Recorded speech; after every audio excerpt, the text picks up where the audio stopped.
Hey, everybody. Hey, welcome to this Movies Merica party, okay? We at Club Movies Merica. And I think like some famous assassin, maybe I think his name is Baba Yaga, is supposed to show up here and take out some folks. But in the meantime, here my my four-pawed friend, my friend with the fat belly and the wrinkles, we're going to do a little dance, we're going to party it up here, okay, before the shooting starts for this episode of Movies Merica. Yeah, let's do it.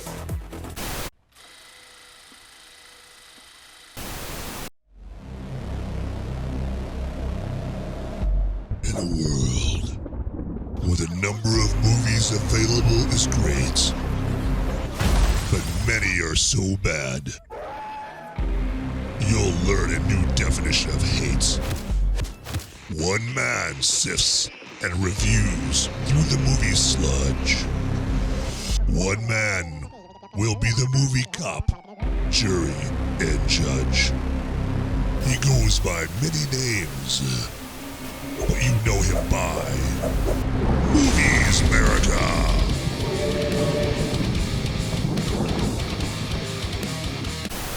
Hey there, my movie maniacs, my fellow freedom-fueled film fanatics. Welcome to this latest episode of Movies Merica. I am honored, as always, to have you join me with this latest episode. And John Wick, Chapter 4, is going to be our lucky subject for this episode. All right, we're going to get right into it. And as always, this episode will be spoiler-free, so worry not, fret not, okay? But this Thursday night, actually, I will be doing a Movies Merica spoiler warning live stream, okay, where I'm going to be live on YouTube and Rumble, and you can join in from YouTube and Rumble, and you can watch me, listen to me, and you can get in the chat, the live chat, and you can chat questions to me, chat whatever you want to me, all right? So you can interact with me live, and you know, if you've seen John Wick Chapter 4 and you are just dying to have a conversation about it with somebody and talk about it, because I think you're going to want to talk about this movie after you see it, then join me for my Movies Merica spoiler warning live stream. That's this Thursday night at 7 Eastern, and that's 4 Pacific, so 6 Central, 5 Mountain. I got to do math, I tell you, that's so tough. Right there. And yeah, so it'd be most excellent if you would join me again this Thursday night, 7 Eastern, 4 Pacific, okay? And yeah, you know, comment in the live chat, get on in there. All you're going to have to do is you just have to get on YouTube or Rumble and just search for Movies Merica, okay? And on YouTube, if you put Movies Merica, it might try to search for Movies America. Wrong, okay? But yeah, so, you know, get right here. Join me for that this Thursday. It's the very first Movies Merica spoiler warning, okay? And it's my first live stream ever. So if you like driving by car wrecks and hoping to see, like, is that a hand? If you're that kind of person, if you want to see something, you know, a little destruction, a little catastrophe, hey, tune in just for that reason alone, because this is my very first live stream. I'm sure I'm going to be falling on all kinds of banana peels and all that. It could get ugly. For me, hilarious for you. Okay? All right, so let's get into this John Wick 4 synopsis, okay? So when we last saw one John Wick at the end of John Wick 3, Parabellum, he had gotten shot by Winston. He fell off the top of the Continental and somehow survived and hooked up with the Bowery King, played by Laurence Fishburne. And that's where the movie ended, okay? And so here we find John where he's looking for a little payback, okay? Yeah, he's looking for a little revenge. And he's not going to wait for that dish to turn cold, okay? He's going right after it. And his mission is to not owe the high table anything, because the high table has got a bounty on his head, and that bounty is going up by the minute. Okay, millions and millions of dollars, and all kinds of hitmen out there just looking for a multi-million-dollar paycheck by taking one John Wick out. And so that's pretty much the whole point of John Wick 4 or John Wick Chapter 4 is he is doing anything and everything, befriending, making deals, killing people, whatever it takes to get back in the good graces, so to speak, up at the high table so that he can live a life and he doesn't have to kill anybody and they're not trying to kill him. He can just live, right? And so yeah, that's John Wick Chapter 4. So as long as you know that that is what we're dealing with, okay? It's not the most complicated plot, but it's cool, okay? Just keep that in mind as we continue with this John Wick Chapter 4 episode of Movies Merica. Keanu Reeves, again, brings a quiet cool. He's not stingy with his bullets, but he's definitely stingy with his words. I think actually he says about 1 word per hour in this, if I'm being perfectly honest. And they pretty much leave the speaking to other characters. The dialogue in John Wick is pretty elementary anyway, and it's more about like the plot twist and raising the stakes. And this movie is like the others, where it reveals that John had just many friends in the world that he actually used to take place in here as a hitman. And it's kind of weird to think back to the first 30 minutes of the original John Wick movie, where you see John Wick and he is just this unassuming, meek character. They show him grieving his wife, and you have no idea about John Wick. You have no idea like what we've all learned about him since those first 30 minutes of that first movie. We didn't know at that point that this meek seeming man was like this globe-trotting, much feared but much respected man of murder, okay? And he was a man of murder for some of the worst people in the world. And it is fascinating. One of the things that's fascinating, I think, is that the people in this world, these murderous people in this world, they actually look at John's life away from the world of the high table and hitman assassinations and all that stuff. They look at his life away with his wife with reverence. There's so many lines and so many references in this movie, characters commenting about this and that show they have this reverence for for the life that John had for a few years with his wife Helen, who obviously sadly passed away. And I think the reason that these hitmen have that reference is because they yearn for a life like that, but at the very same time they're resigned to the fact that the path that they chose to travel has totally taken away that opportunity.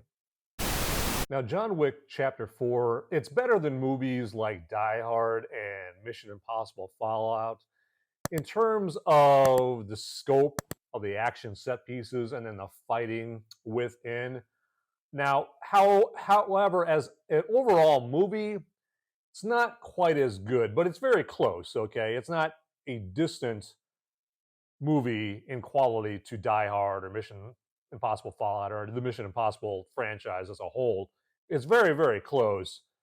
It's just what John Wick and the John Wick movies excel in. It really excels in it. It does it better than Die Hard and any of the Die Hard movies and any of the Mission Impossible movies, okay? Because what John Wick excels in is the fighting aspect, right?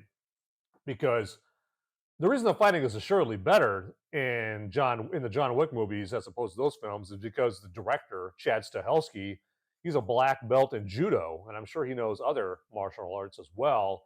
And he uses, a bunch of professional fighters as consultants in these John Wick movies. I mean, and so in Die Hard and Mission Impossible movies like those, they're not as intensive. They don't laser focus in on the fighting, okay? Whereas in John Wick, I mean, they're using Brazilian Jiu-Jitsu, Salat, karate, Taekwondo, Kung Fu, Sambo, Aikido, like shooting wrestling, ninjutsu. I mean, they're using all kinds of different martial arts for them. And that's because the fighters, the professional fighters that are consulting on these movies, they want that fighting to look authentic. I mean, they know that your average secretary and her husband and some regular Joe is going to watch the movie, and they're not going to know like what looks right, what looks authentic, what moves are being executed with pristine perfection. They don't know, but they know that there's a lot of people out there that do use martial arts, that do teach are taught martial arts and do take martial arts classes and are quite proficient.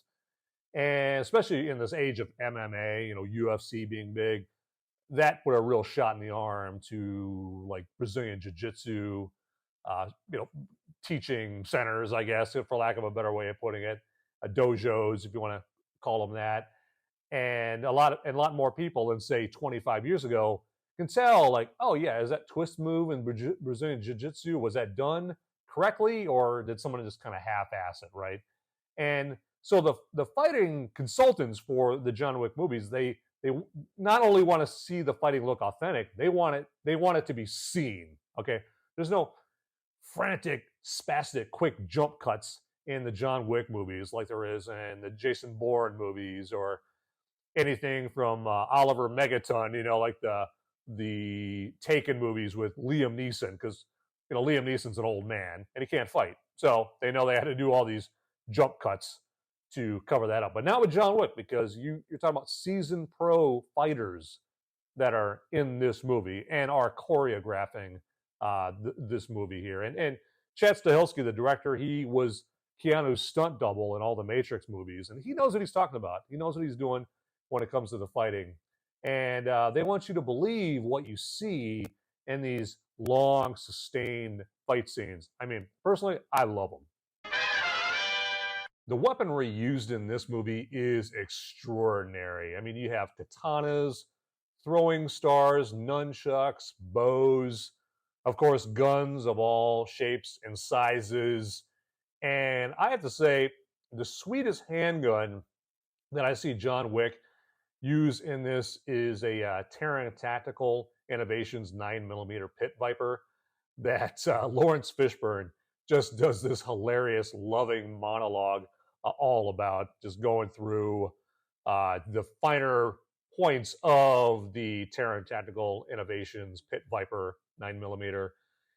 Kind of like in John Wick 2, where John Wick is at the Continental in Rome, I think is where he's at, and he goes in for the tasting, and the sommelier is going through, the Benelli, shotgun, and the grenades, and the freshly stoned knives and that kind of thing. And so now Laurence Fishburne doesn't get that intricate as in that scene, and that's a fun scene from John Wick 2. I love that scene in that. But yeah, Laurence Fishburne just goes all uber salesman on this Charon Tactical Innovations Pit Viper. It's hilarious to kind of watch. And also you have Glocks, you have Smith and Wessons, you have another Charon Tactical Innovations. You got the Dracarys Gen 12 shotgun, and that is used in the coolest gunfight scene I've ever seen in a movie. I mean, I'm talking about a gunfight scene that's better than any John Woo movie you've seen. It is outstanding. John Wick takes this Gen 12 Dracarys and just turns it into this hellacious killing machine. And he uses it in this later scene in Paris. And what he ends up doing with it is he just ends up blasting some murderous goons with these dragon breath fiery rounds. And I'm not going to get too specific and in-depth with it, but believe me, you have never seen anything like this scene where he's using that Dracarys Gen 12 with these dragon breath rounds. It is incredible. And what really adds to it is that the scene is mostly shot from above, kind of video game style, but it's shot from above. And it reminded me more of that surveillance spiders scene in Minority Report back in 2012, Steven Spielberg, Tom Cruise. Yeah, they had that kind of creepy surveillance spider scene where it's going through all the apartments and that kind of thing. And Spielberg shot it from up above. And this scene in John Wick Chapter 4 with him going through this abandoned house and just blasting goons with murderous rage with this Terran Tactical Innovations Dracarys Gen 12. Ooh, chef's kiss. Well, hello, my friends.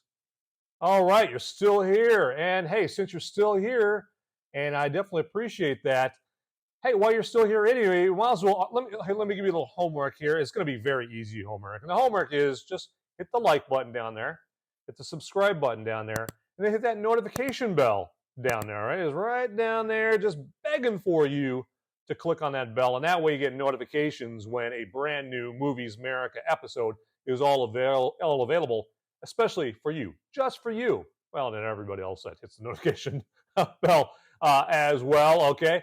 And then also, get down in those comments, all right? Get down in those comments and let me know, hey, what's your favorite weapon that you saw in John Wick Chapter 2, okay? What's your favorite part? Is there anything that you didn't like about it, that kind of thing? So just talk all things John Wick Chapter 4. And then also, hey, if you feel that there's something that I can do to improve, because I know I'm not perfect at this, go ahead and put that in there too. That's cool. You know what? I'm always up for constructive criticism. Absolutely. Absolutely. Okay. And also, I want to remind you that we have our Till Death Podcast Network website at tdpn.locals.com. Okay. It's a great way to stay in contact with us and to see great content like videos and blogs and articles that you're not going to get anywhere else. I guarantee it. I know a lot of people say that, like, they say about their stuff, like, oh, you're never going to get this anywhere else. Oh, my God, your life isn't going to be the same until you read our stuff. Well, in our case, it's true. Okay? All right? It's true. So go to tdpn.locals.com, TDPN as in Till Death Podcast Network, tdpn.locals.com, and you can support us there and see member-only, supporter-only content for as low as $3 a month. $3 a month. That's $36 a month. Okay, that's like like a extra large pizza at some mom and pop place, or what, Well, and this is just as tasty. You get some sausages, you get some pepperoni, all that right here on this website. Okay, and if you go there right now, as of when I'm recording this, and you put in promo code TDPN, you get a free month. That's right, you get a free month of this website. Okay, because we want you. We want you to be part of the family, okay? We want to have you included in everything we do, and we want to get the line of communication going. Yeah, absolutely. We want to provide some entertainment and some information for you, okay? And it's not just movies on there. I got Ian and Sean. They're talking about the hot button topics and politics and music, and Sean talks about his excellent bass guitar playing and stuff like that, okay? And then I put movie articles out there. All right. So enough of that. Let's move on with The Hunt. This is the part where I'm going to get a little reverential, because this is the Lance Reddick dedication part of this Movies Merica episode. And Lance Reddick, he plays Charon, and he's the concierge in the John Wick movies. And he tragically died just recently, as of when I'm recording this here, in March 2023. He tragically died way too soon, way too early, at the age of 60. And there is a post-credits dedication to Lance Reddick in this. And now, I knew Lance Reddick before the John Wick movies. Well, obviously from The Wire. He was in The Wire. And but he's also in one of my all-time fave, very little seen action/horror movies called The Guest, and he is in that. And that, to me, that's like a not even a guilty pleasure, because it's nothing to be embarrassed about. That movie is nothing to be embarrassed about as far as liking it. It's a great movie. Check it out, The Guest. If you have always wanted an action movie mixed in with like a Halloween horror movie with like an 80s feel to it. It was made like, I don't know, 7 years ago or something like that, but it's like it's got this 80s feel to it, and an 80s soundtrack. It's fantastic. And yeah, it's a great action movie. A lot of ass kicking going on in that. But Lance Reddick plays like a government agent hunting for the main character in that movie. Now back to John Wick and Lance Reddick and John Wick. So at first, the John Wick movies portrayed his character as like this stoic, sturdy, uber professional man of service as the concierge at the New York Continental. And also, I have to say, he apparently was great with dogs as well, because I remember John Wick, he left his dog, imaginatively named Dog, with Lance Reddick for a little while. And so Lance Reddick was a lover of man's best friend. So another reason to miss him, okay? And also, John Wick 3 showed you that even though he was this soft-spoken, very professional guy, he was not a man to be tested whatsoever.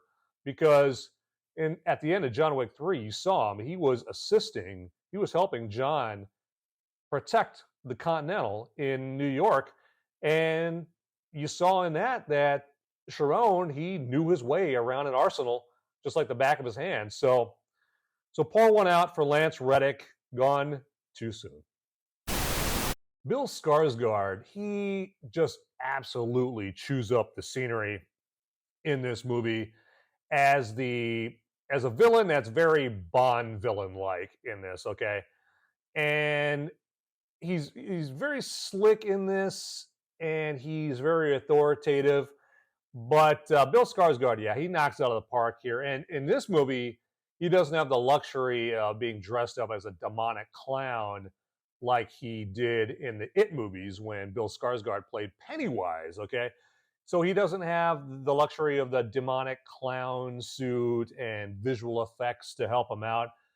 He has only these high-dollar tailored suits and his acting chops available to him here in John Wick Chapter 4 to just take his acting, take his performance next level. And I thought that, yeah, he was incredible. He's very electric, and he's got kind of this quiet menace to him. Okay, he's not too overt and over the top, and like he's not like that at all. He's just very subdued but menacing and deadly at the same time. So that's Bill Skarsgård as the Marquis is his title in this.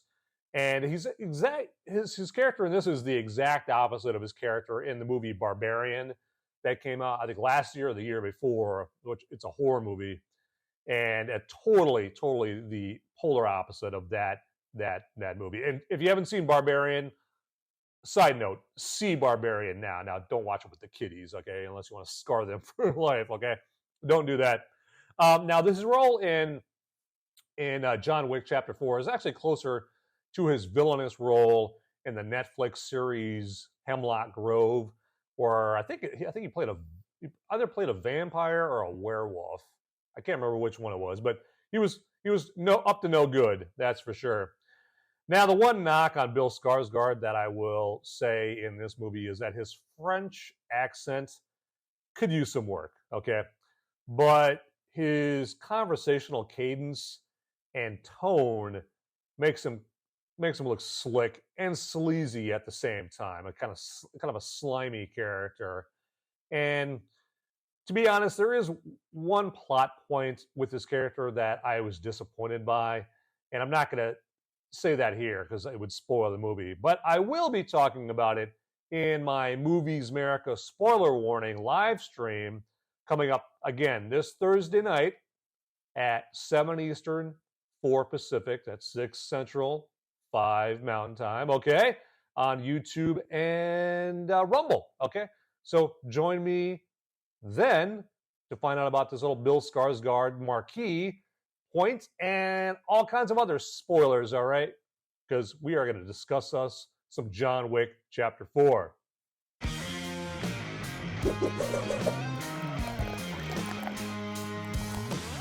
All right, for this brew review time this week, since I am reviewing a globe-trotting movie, John Wick Chapter 4, I wanted to go for an international beer, something not domestic, okay? No Budweiser, no Coors, okay? No, we're going international, and to be specific, we're going to India, okay? We are going to India, and the beer from India for this brew review time is, wait for it, Taj Mahal. Yes, Taj Mahal. Let me get that in there. Taj Mahal, and that's from United Breweries in India. And this is what they call an American adjunct lager. And it's very crisp. It's not too heavy, as most lagers aren't. The lagers aren't, they're not stouts, they're not porters. Okay, it's nice and light and refreshing and ice cold in this case right here. But yeah, it's a Taj Mahal, and I'm not getting any money from this brewery. I don't get any money from any of the breweries as of yet when I'm recording this. All right, want to show me some love there, breweries? By all means, I'm I'm loving on your products in my episodes here. Okay, so all right, wink, wink. But Taj Mahal, yeah, Taj Mahal. Check it out. You can probably get it like on GoPuff.com or something like that, or go on BeerAdvocate.com and check out where you can get it. This is not beer where you can just get it anywhere.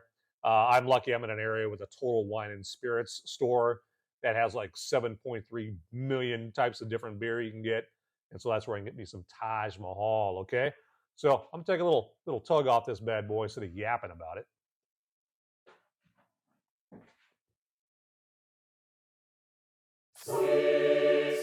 That's good stuff.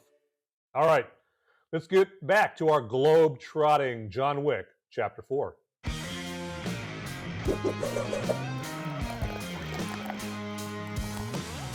Donnie Yen as Caine makes for a fantastic multi-layered foe for John Wick, and he's got the ultimate motivation for killing John, and he doesn't want to do it, but the Marquis, Bill Skarsgård, makes him do it. He puts him in a position where he just has no choice.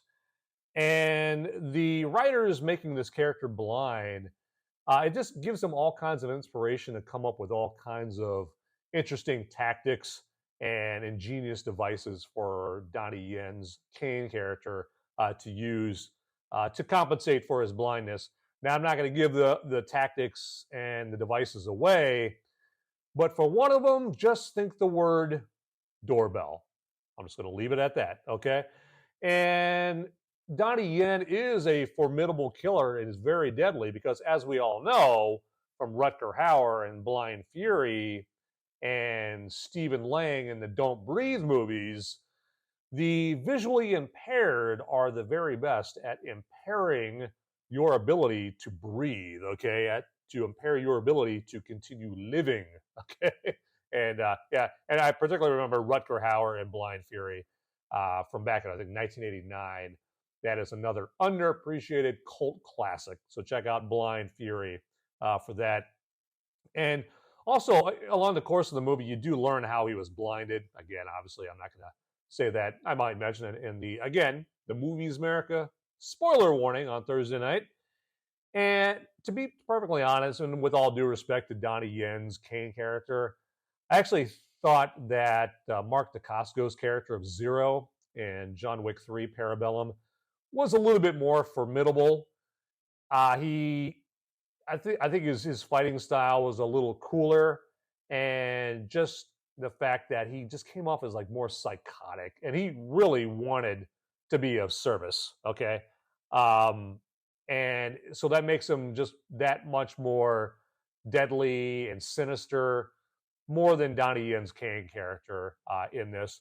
But Donnie Yen, to his credit, he brings decades and decades of martial arts movie star status into this movie. I mean, he's known for martial arts movie, like Ip Man.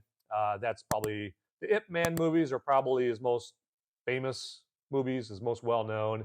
And then he was an Iron Monkey as well.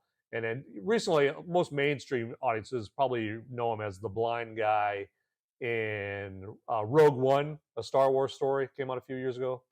And so, yeah, he's great in that movie. He lends some humor and some comedy and some badassness to that Rogue One movie. But so Donnie Yen, he is a suitable and proper villain in this movie.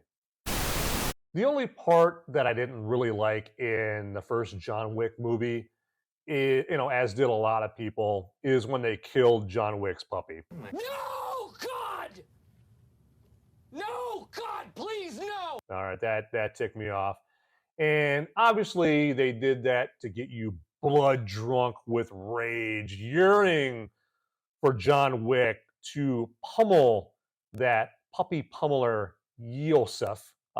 Yosef or Yosef is how you say it. Yeah, the Alfie Allen's character in the first John Wick movie, the spoiled, rotten, murderous scumbag son of Vigo in the first John Wick movie. So yeah, they wanted to give me an extra reason, wanted to give you an extra reason to have bloodlust, to see this guy's head on a spike, right? But I still didn't like that because I mean I have a dog that I love and I love dogs and I don't like to ever see them, get harmed in movies, even though I know it's fake, obviously. Uh, but good news. No dogs were harmed in the making of John Wick Chapter 4, though, okay? In fact, it's the puppies that do the pummeling or the dogs that do the pummeling and the pissing. And you'll see what I mean in this. I mean, to be honest, this movie has unbridled dog power, okay? It is puppy powerful in this, okay? That's a puppy power, as back in the Scooby-Doo days, okay? And just like with Halle Berry's Belgian Malinois dogs in John Wick 3, you get on mommy's bad side. Say sayonara to your balls, okay? Fair warning. Don't look at her the wrong way. She'll send her vicious, furry warriors at the nets, okay? Yeah. And you know what? My tugboat, he gave John Wick 3 2 paws up. And I think he's going to give John Wick Chapter 4 2 paws up as well, okay? And, this John Wick Chapter 4 movie, it's all about dog representation. And it's so stunning and brave. So stunning and brave. It's saving lives. There are some other stupendous supporting players in John Wick Chapter 4, like Hiroyuki Sanada from The Last Samurai with Tom Cruise, and then Bullet Train with Brad Pitt. And then also you have Ian McShane as Winston, classing up the joints, wearing his ascot as John Wick kicks major ass Scott in this movie. And then another supporting player that really caught my eye is this newcomer, Rina Sawayama, I believe is how you say her name. And she plays Akira, the concierge at the Continental Hotel in Osaka, Japan. And she is very impressive. And this Rina Sawayama, actually, she's also a singer in Japan. So she is, she's truly a Renaissance woman. And I think that she is actually going to be in a John Wick spinoff.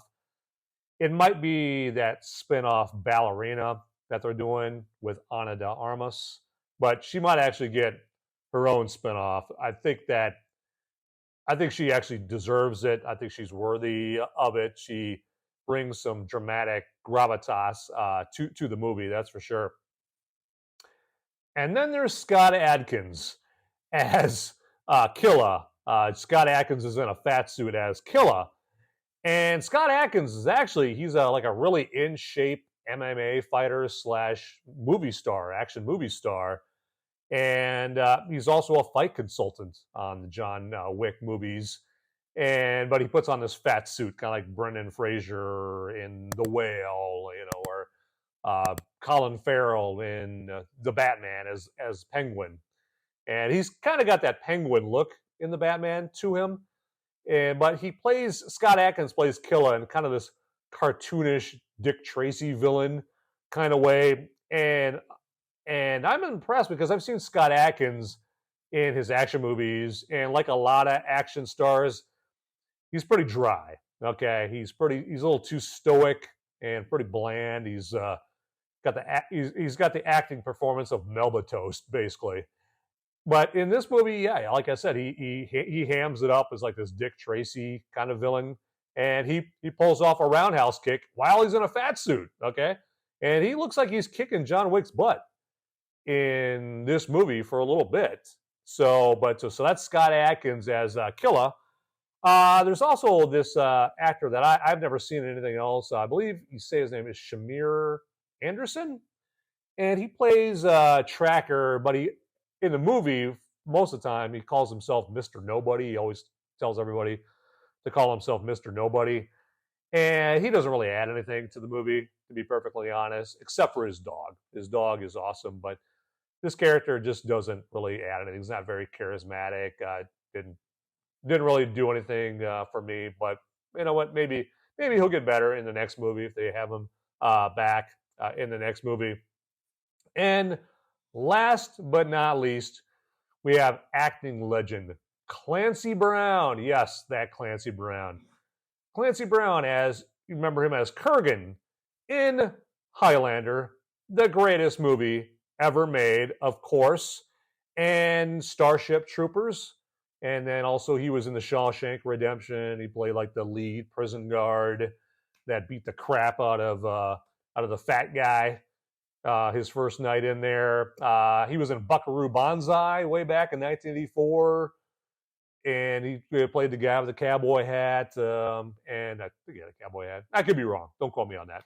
You know what? Actually, no, I'm thinking that was him in the little scene movie called Extreme Prejudice with Nick Nolte.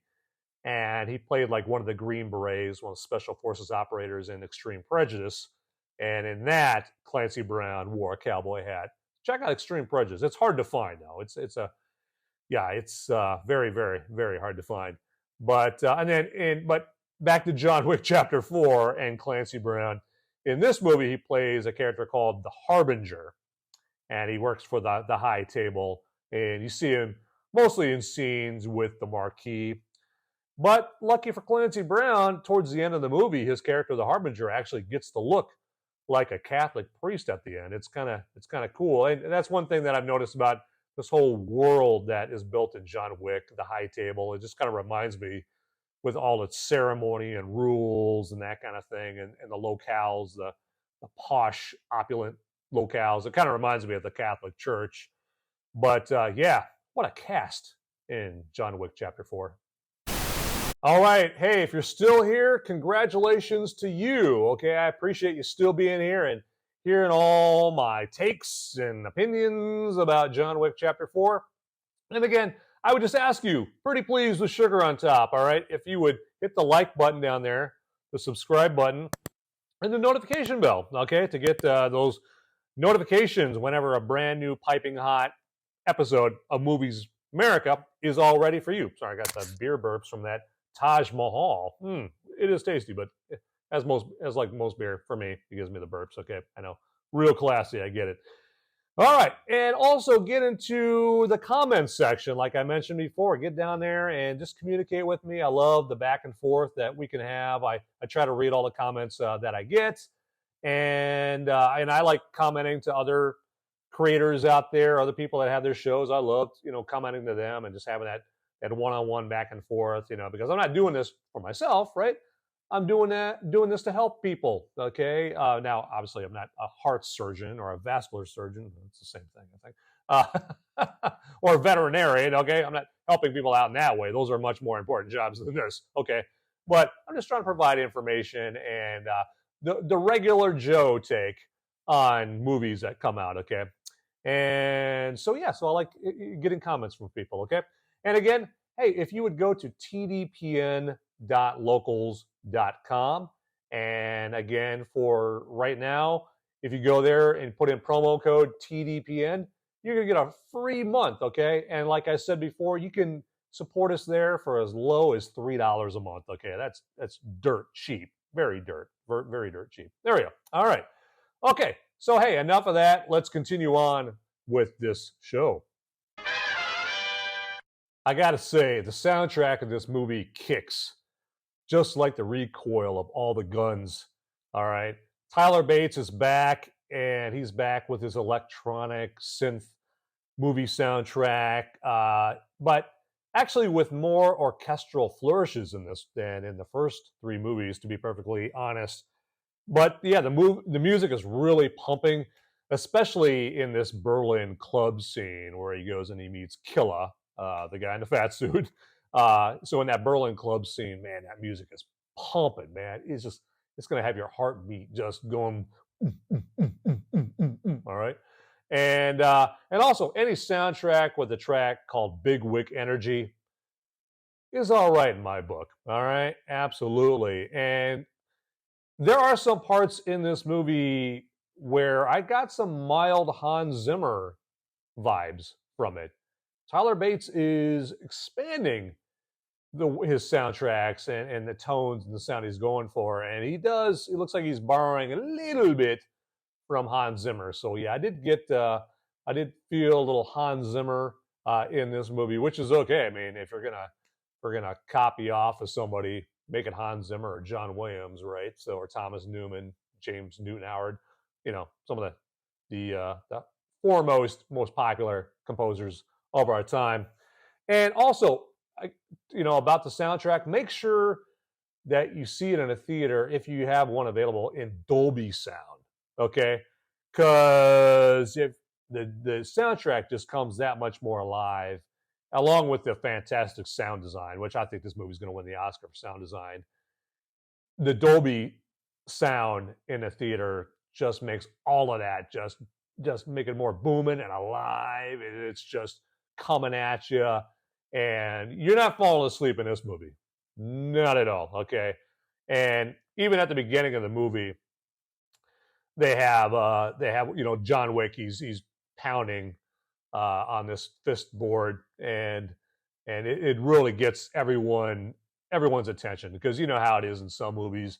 The movie's starting and you still got people yapping. You're just like, shut up, all right? Stop talking to your kid. I don't care how rough a drive it was over to the theater. I don't care. I'm here to watch this movie. Shut up.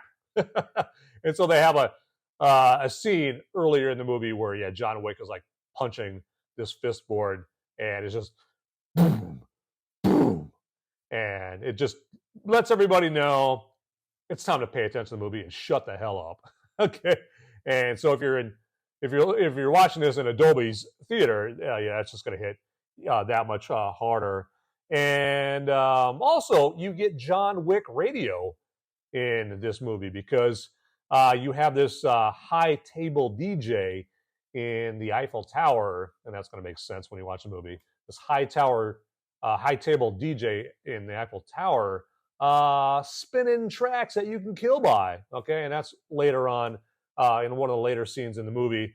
And another thing that I liked about this soundtrack is when they're in Paris, they feature a remix of the track Genesis by Paris's own Justice.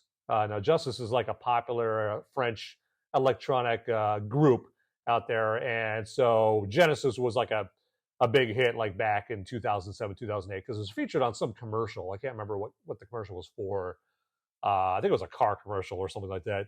And so Justice had like their first big mainstream hit with Genesis from like some Dodge commercial or something back in 2007. And so they have a sweet, tasty remix of this track Genesis later on in John Wick Chapter 4. And I thought that touch was si magnifique. A word of caution with this movie is when those end credits start rolling, keep your butt planted in your seat, all right? Because there is a post-credit scene in this, and it is pretty consequential. So check out and listen to some fantastic end credits music from Tyler Bates, and just relax, check your email, whatever, while you're, watching the end credits roll, because you want to check out that scene, okay? So that is my John Wick Chapter 4 spoiler-free review for right now, and but like I said, the spoilers will be plenty with my Movies Merica spoiler warning live stream this Thursday on YouTube and Rumble at 7 Eastern, 6 Central, 5 Mountain, and 4 Pacific, okay? And all you have to do is you just go to YouTube or Rumble, just type in Movies Merica, and just look for the John Wick Chapter 4 spoiler warning live stream. And you don't have to join it right away. You can join in when you want because I'm going to go for like an hour, okay? And you can join in, just watch me, you know, and we'll watch and listen because I'm just going to be talking John Wick 4, and it's going to be just chock full of spoilers because I'm going to want to talk about John Wick 4 in depth, and I'm going to want to spoil this and spoil that, you know. So obviously, if you haven't seen the movie, don't watch that. But yeah, if you have seen the movie, please join me because I love hearing from you guys, okay? And you can live chat with me too. You can get in the live chat and chat me questions or chat me comments or whatever, and I will chat you back or I will respond to you there in the show, right there live on the Movies America spoiler warning live stream, okay? And yeah, so that's how that's going to work. And yeah, so just, you know, and you don't have to join me for the whole time. Just join me for a little while and make sure, yeah, at least put a thumbs up, you know, in the comments. That would be fantastic, okay? All right, so with that, I'm going to wrap it up here. But like I always say, get out there, people. Those movies aren't going to watch themselves. Happy shooting. Hey guys, don't leave the video quite yet. Okay, I've got the popo. They're coming after me. And I don't have much time to tell you, but you need to like and subscribe this video right here, down below. It's right down there. It's just waiting. It's waiting for you down there, okay? And make sure you watch these videos over here too. You'll be doing me a big favor. I'll be in handcuffs pretty soon. All right. Thanks for watching.